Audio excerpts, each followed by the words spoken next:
This is SpaceTime Series 26, Episode 77. Coming up on SpaceTime, the mysterious arc discovered in Andromeda, new observations suggesting not all stars are made the same, and a new study shows that Tonga's Hunga volcanic eruption produced the most intense lightning ever recorded. All that and more coming up on SpaceTime. Welcome to SpaceTime with Stuart Gary.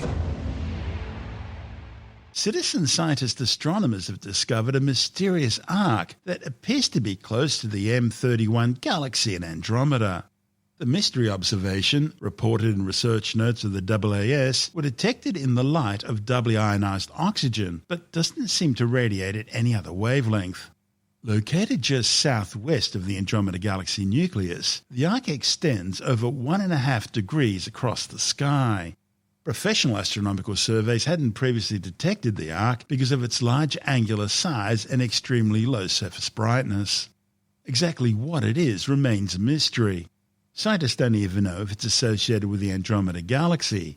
Some speculate it may be part of an old nearby planetary nebula or supernova remnant within the Milky Way. However, it lacks the usual hydrogen alpha emissions expected from such a nebula. It's also been suggested that this could be a bow shock in the stellar halo of M31, caused by its interaction with the galactic halo of the Milky Way as the two galaxies interact with each other in prelude to their eventual merger in 3.7 billion years from now. Another suggestion involves stellar tide streams within the Andromeda halo. Jonathan Nally, the editor of Australian Sky and Telescope magazine, says follow-up spectroscopic observations will provide more details about its distance and its composition. Andromeda, well, when you mention the word Andromeda, hopefully in most people's minds, at least in astronomers' minds, it means Andromeda Galaxy, the famous Andromeda Galaxy, from which many, many marauding aliens have come in various science fiction novels and pulp magazines and things over the years. But it is actually a real galaxy out there, the Andromeda Galaxy. And these French and German amateur astronomers have stumbled across a previously unknown and unseen dim arc of faint light close to the direction towards the Andromeda Galaxy. And the Andromeda Galaxy is the nearest large galaxy to our own. It's about 2.5 million light years away, I think. It's at least the same size as the Milky Way. It's a big galaxy. Now, two of these amateurs were looking at images taken by the third when they spotted this arc. It hadn't been seen before because it is very large. You need to get like a very wide-angle view of the night sky. So the third amateur used a pretty high-tech backyard telescope and camera to take multiple images and put them together to get this big wide-angle view. And these other people had a look at it and thought, what's that very faint thing we can see there? So a total of 50 hours of exposure time, to produce this big wide-angle view in which they spotted it. What's not yet known with this arc, this unknown arc, what it is or where it is, whatever, is what it's made of, and more importantly, how far away is it? Is it fairly close? Is it within our Milky Way, and it just happens to be in the direction towards the Andromeda Galaxy? Or is it as far as the Andromeda Galaxy? Is it all the way out there, about 2.5 million light years away? Or is it somewhere in between? Maybe it's on the outskirts of our galaxy or in between us and the Andromeda Galaxy. Nobody knows. So follow-up observations will be coming along to help answer this question. And reading up about this, the amazing thing to me is that amateurs are making these sorts of discoveries because the kind of backyard telescopes and camera gear they've got now is just unbelievable compared to even 30 years ago. They can just do the sort of science that even professional astronomers would have loved to have done 30 years ago or even 20 years ago. So there's a lot of good stuff that amateur astronomers can do. Amateur astronomers are actually quite involved in many aspects of astronomy. So important in society. Yeah. Well, they are, because if you're a professional astronomer and you want to do some work and you want to take some observations of something, you've got to apply for time on a professional telescope at a professional observatory. And hundreds of other people are also applying for time on that same thing. And there's a time allocation committee that looks at all the proposals and decides which ones they're going to hand out some time to. And it might be an hour, it might be 6 hours, it might be 3 consecutive days, it might be a few hours around the time of new moon over several months, whatever. You get what you're given, and if it happens to be cloudy that night, well, you're out of luck. So they have limited resources in a way, whereas amateur astronomers are spread all around the globe. They've got really great gear now, and they know what they're doing, and professional astronomers really rely upon them for making discoveries, for instance, of comets or asteroids or supernovae. And when something does pop up that is quite significant, the alerts go out to the professional astronomers, and they can then then swing their telescopes into action. There's always provision made for when something sudden or fleeting happens that they can get access to telescopes to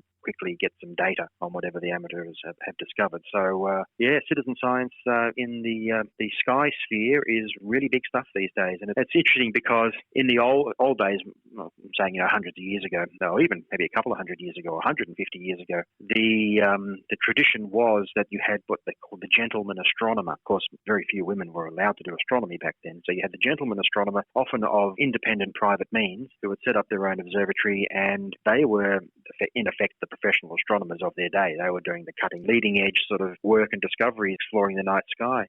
And we sort of still have that in a way these days with the amateur astronomers and the citizen scientists. So good on them. More power to them all. There are plenty all around the world, stacks here in Australia, doing really, really good work. And the astronomers, the professional astronomers, really rely upon them for their discoveries and follow-up observations. That's Jonathan Nally, the editor of Australian Sky and Telescope magazine.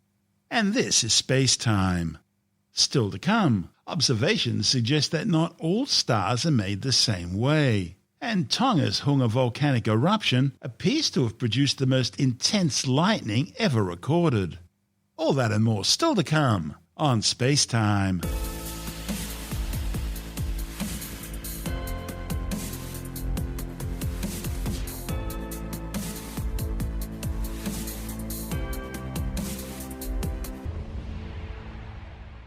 A new study suggests that the universe's most massive stars are being formed through a different process compared to other low-mass stars like our Sun. The new findings, reported in the Astrophysical Journal, defy the traditional consensus that all stars form the same way. It's just a matter of how much material they have to work with.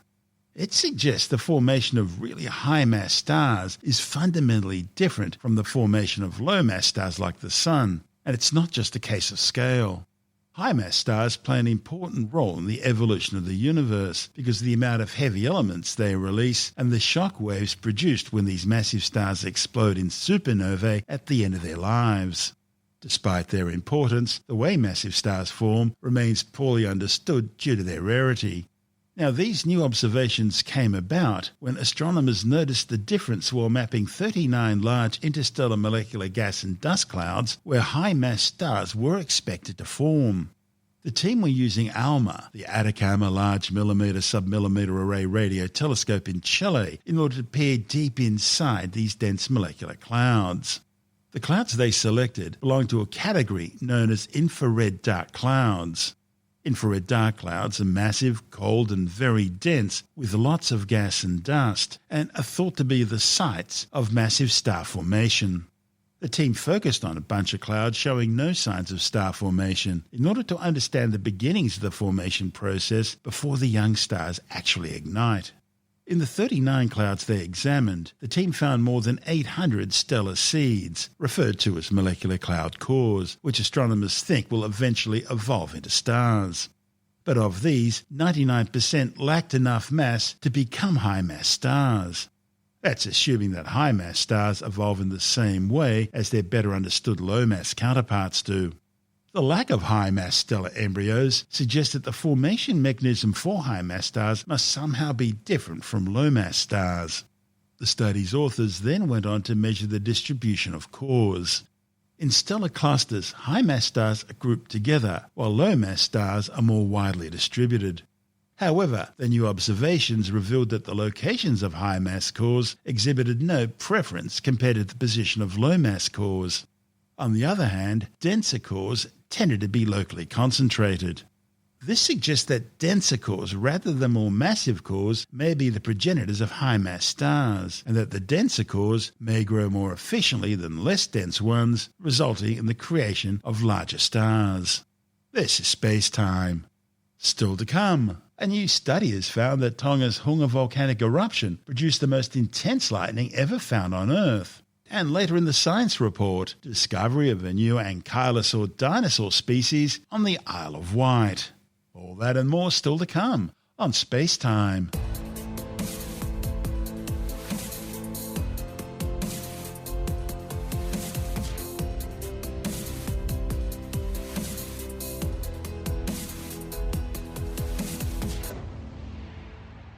A new study has found that Tonga's Hunga volcanic eruption produced the most intense lightning ever recorded. The eruption on January the 15th, 2022, produced some 2,600 flashes of lightning every minute at peak intensity. The findings, reported in the journal Geophysical Research Letters, shows there were nearly 200,000 lightning flashes in the volcanic plume during the eruption, creating a supercharged thunderstorm that produced the most intense lightning ever seen. Scientists were using the lightning to peer into the ash cloud, teasing out new details about the eruption's timeline. When the submarine volcano erupted in the southern Pacific Ocean, it generated a massive plume of ash, water and magmatic gas at least 58 kilometres high. This towering plume gave scientists useful information about the scale of the eruption, but it also obscured the vent from satellite view, making it more difficult to track changes in the eruption as it progressed. But high-resolution lightning data from 4 separate sources, never previously used altogether, have now let scientists peer deep into the plume, teasing out new phases of the eruption's life cycle and gaining fresh insights into the weird weather that it created. The study's lead author, Alexa Van Eaton from the US Geological Survey, says the eruption triggered a supercharged thunderstorm, the likes of which had never previously been seen. The lightning storm developed because the highly energetic explosion of magma happened to blast through the shallow ocean. Molten rock vaporized in the seawater, which then rose up in the plume and eventually formed electrifying collisions between volcanic ash, supercooled water, and hailstones, the perfect storm for lightning. Combining data from sensors that measure light and radio waves, scientists tracked the lightning flashes and estimated their heights. The eruption produced just over 192,000 flashes, made up of nearly 500,000 electrical pulses, peaking at 2,615 lightning flashes per minute. Some of this lightning reached unprecedented altitudes in Earth's atmosphere, between 20 and 30 kilometres high. Van Eaton says this eruption shows that volcanic plumes can create the conditions for lightning far beyond the realms of meteorological thunderstorms. It turns out volcanic eruptions can create more extreme lightning than any other kind of storm on Earth. The lightning provided insights not only into the duration of the eruption, but also its behaviour over time. Turns out the eruption lasted much longer than the hour or two initially observed. The new observation showed that the January 15th event created volcanic plumes for at least 11 hours. Scientists saw 4 distinct phases of eruptive activity, defined by plume heights and lightning rates as they waxed and waned. The authors were also puzzled by concentric rings of lightning centered on the volcano that expanded and contracted over time. See, nothing like this had ever been seen before, and there's nothing comparable in meteorological storms. Single lightning rings had been observed, but not multiples, and the single events were tiny by comparison. Intense high-altitude turbulence was again responsible. The plumes injected so much mass into the upper atmosphere that it sent out ripples in the volcanic cloud, like dropping pebbles in a pond. The lightning appears to have surfed these waves, moving outwards as 250-kilometre wide rings. And as if all that weren't enough to make the eruption fascinating, it also represents a style of volcanism known as phreatophyllian, which occurs when large volumes of magma erupt through water. Previously, this type of eruption was only known from geological records and had never actually been observed using modern instrumentation. The Tonga Hunga volcanic eruption changed all that. This is SpaceTime.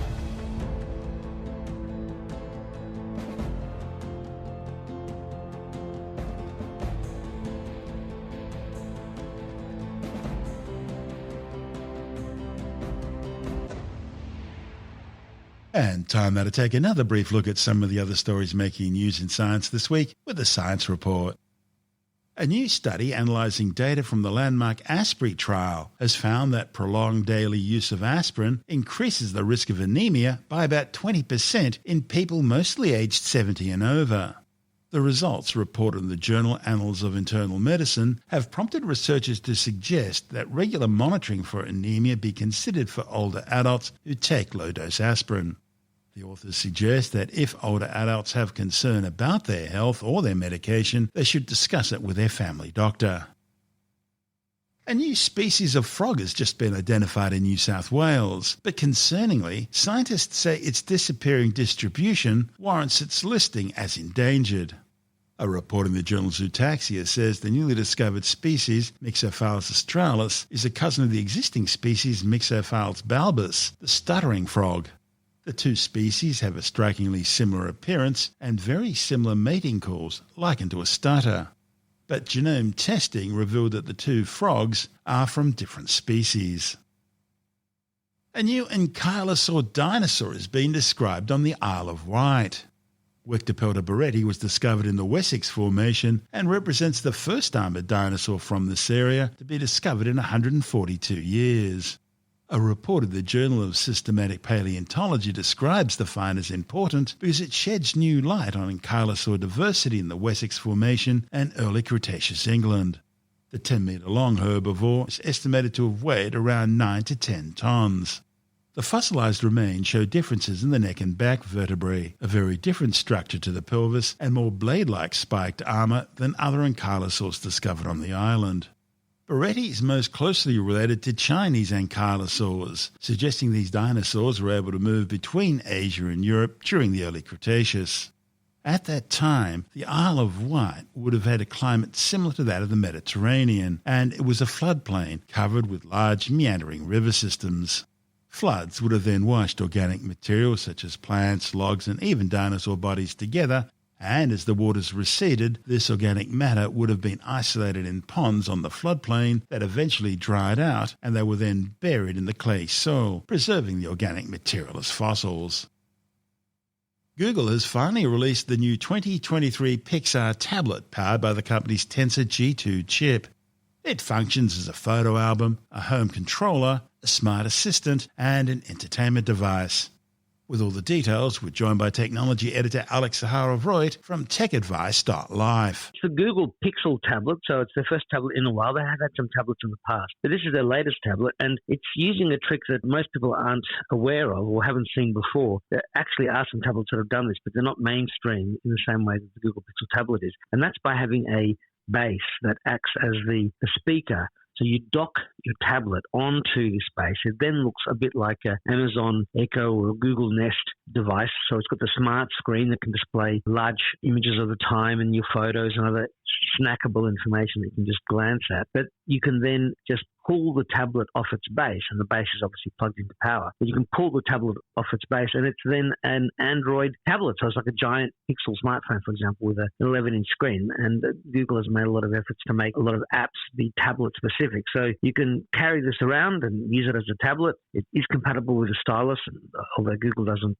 sell one, at least not in Australia, that is compatible. And it is also compatible with your Bluetooth keyboards, but there is no keyboard dock, unlike with the iPad. But the whole idea is that during the launch of this thing, people were saying that many people use their smartphones more than their tablets, and so when they do go to their tablets, the tablet's flat. And this way, you can just attach the tablet to magnetizes onto the speaker dock, and it's at the correct angle for letting you easily do streaming or watch YouTube videos whilst you're doing cooking, some sort of cooking video or video calls. But then you can easily just pull it off, just like pulling at it. It just easily snaps off. And there's also a case that sits on the back, obviously, of the tablet, and the case has this sort of oval-shaped ring, which is a kickstand. And the cool thing about this oval-shaped ring is that it's just bigger than the size of the area where you dock it magnetically onto the dock. So it's designed to never need to remove the case. But when you take the tablet off from the dock, you can then just pull the kickstand out. And we've seen similar sort of kickstands on Microsoft Surface devices. One criticism is that the speaker dock isn't also a Google Nest. It would have been a cool thing if it was, but it would have added to the cost. And it's got the long-lasting adaptive battery, so depending on what apps you're using, it will intelligently go through your battery life and try and give you as long a battery life as you need. Got the Tensor G2 chip, the same chip that's in the Pixel devices, the fingerprint unlock. And, the tablet, I've been using it for the past few days. It is a nice, smooth tablet. It doesn't stutter. It's not a cheap tablet. You can find really cheap ones at Officeworks for like $99. This is definitely on the more premium end of the scale. And good to see that Google is taking tablets seriously and working on making sure that as many of its apps as possible work smoothly on the tablet-sized screens and are not blown up phone apps, which was the case for many years with many of the previous Android tablets out there. I mean, Apple has been making iPad-sized apps. They were calling them HD apps at the time since 2010. Google has only really started to optimize its apps for the tablet-sized screens this year. I don't know why it took them 13 years to really do this, but it has. But they're in the game, and they've got a different and sort of an edge, something hopefully Apple will do something similar to allow its tablets to be in more of a smart display mode, just like we saw with iOS 17, where you can have all these widgets and you can turn your phone into like a smart display. I'm sure that's something they'll launch for the iPad, and Google has managed to beat them to the punch, and they've done a good job. $899 in Australia for the tablet and $499 in the US with the base. The tablet kickstand case is extra. That's Alex Zaharov-Reutt from techadvice.life.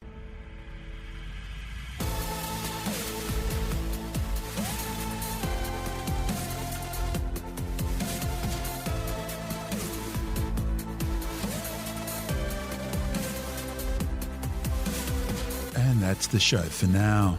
SpaceTime is available every Monday, Wednesday and Friday through Apple Podcasts, iTunes, Stitcher, Google Podcast, Pocket Casts, Spotify, Acast, Amazon Music, Bytes.com, SoundCloud, YouTube, your favourite podcast download provider, and from spacetimewithstuartgary.com. SpaceTime's also broadcast through the National Science Foundation on Science Zone Radio and on both iHeartRadio and TuneIn Radio. And you can help to support our show by visiting the SpaceTime store for a range of promotional merchandising goodies, or by becoming a SpaceTime patron, which gives you access to triple-episode commercial-free versions of the show, as well as lots of bonus audio content which doesn't go to air, access to our exclusive Facebook group, and other rewards. Just go to spacetimewithstuartgary.com for full details. And if you want more SpaceTime, please check out our blog, where you'll find all the stuff we couldn't fit in the show, as well as heaps of images, news stories, loads of videos, and things on the web I find interesting or amusing. Just go to spacetimewithstuartgary.tumblr.com. That's all one word, and that's Tumblr without the E. You can also follow us through @StuartGary on Twitter, @SpaceTimeWithStuartGary on Instagram, through our SpaceTime YouTube channel, and on Facebook, just go to facebook.com/SpaceTime with Stuart Gary. And SpaceTime is brought to you in collaboration with Australian Sky and Telescope magazine, your window on the universe. You've been listening to SpaceTime with Stuart Gary. This has been another quality podcast production from Bytes.com.